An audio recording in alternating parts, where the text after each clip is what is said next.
All right, for this explainer, we are digging into one of the most powerful forces on our planet.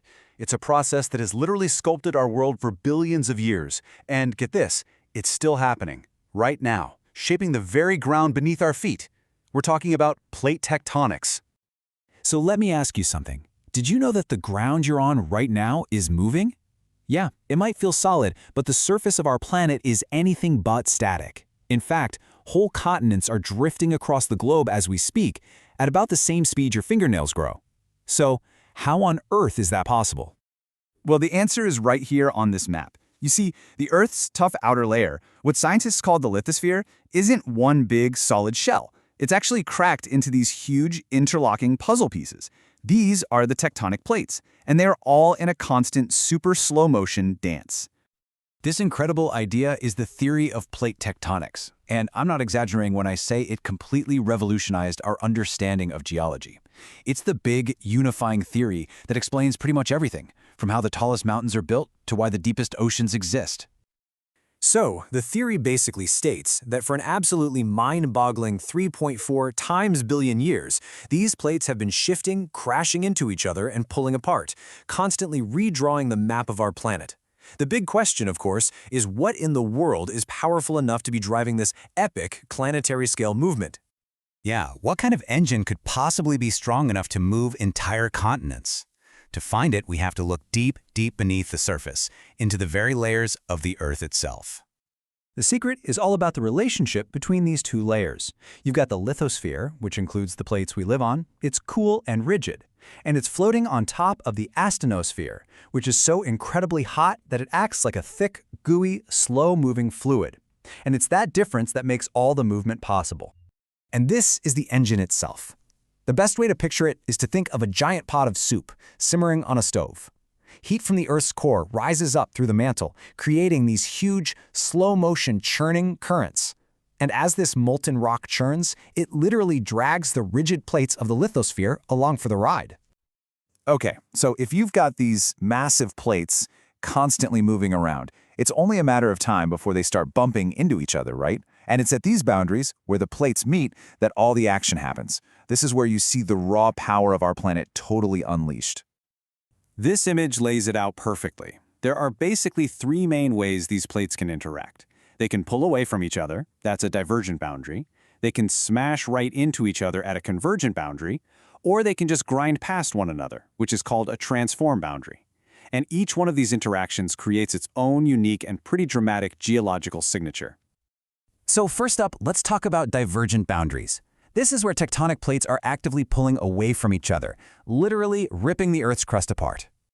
And just look at what happens when that pulling apart occurs. You can see here on the left, as the plates separate, magma from below rushes up to fill the gap. It then cools and creates brand new crust. That's why they're called constructive margins. This is literally the birthplace of new land on Earth, which is the exact opposite of what happens at destructive margins, where old crust gets recycled back into the planet. And now for those destructive margins, convergent boundaries. This is where the real drama happens, as two massive plates collide head-on. The results of these crashes are just, wow, absolutely spectacular. When two continental plates slam into each other, like what's happening with the Indian and Eurasian plates, they have nowhere to go but up. They buckle and fold and create these staggering mountain ranges like the Himalayas. When a dense ocean plate hits a lighter continental plate, it gets pushed underneath, and that process helped build the Rocky Mountains. And when two ocean plates collide, one dives under the other, melts, and creates chains of powerful volcanoes, like the infamous Pacific Ring of Fire. And finally, we've got transform boundaries. Here, the plates aren't making new crust or destroying old crusts, they're just grinding sideways past each other. But this grinding builds up an incredible amount of stress that, when it finally releases, causes some seriously powerful earthquakes. Okay, so this is an incredible theory, right? It's pretty wild. But how can we be so sure it's actually true? Well, scientists have acted like detectives, piecing together clues from all over the world to build a case that's basically airtight. Oh, the evidence is just overwhelming. First, we've actually seen new rock being formed at mid-ocean ridges. It's called seafloor spreading. Second, and this is so cool, rocks on the ocean floor contain a magnetic record. As new seafloor is created, it records the direction of the Earth's magnetic field at that moment, creating a perfect, barcode-like timeline of plate movement going back millions of years. And finally, just look at a map of where earthquakes and volcanoes happen. Their locations aren't random at all. They trace the outlines of the plate boundaries almost perfectly. It just all fits together. So why does all this matter? Well, understanding this theory isn't just some academic exercise. It has huge implications for how we live on this planet, from the resources we depend on to the natural disasters we have to prepare for.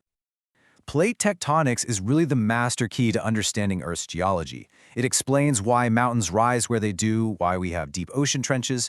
It also helps us find valuable stuff like copper and uranium, which often get concentrated along these active plate boundaries. And, incredibly, by tracking how the plates are moving right now, we can actually predict what our world map is going to look like millions of years from now. And that just leaves us with this one final fascinating thought. The forces we've talked about today are absolutely unstoppable. Continents are going to keep drifting, new oceans will be born, and mountains will rise and eventually fall. It's a powerful reminder that we live on a truly dynamic, restless, and ever-changing world.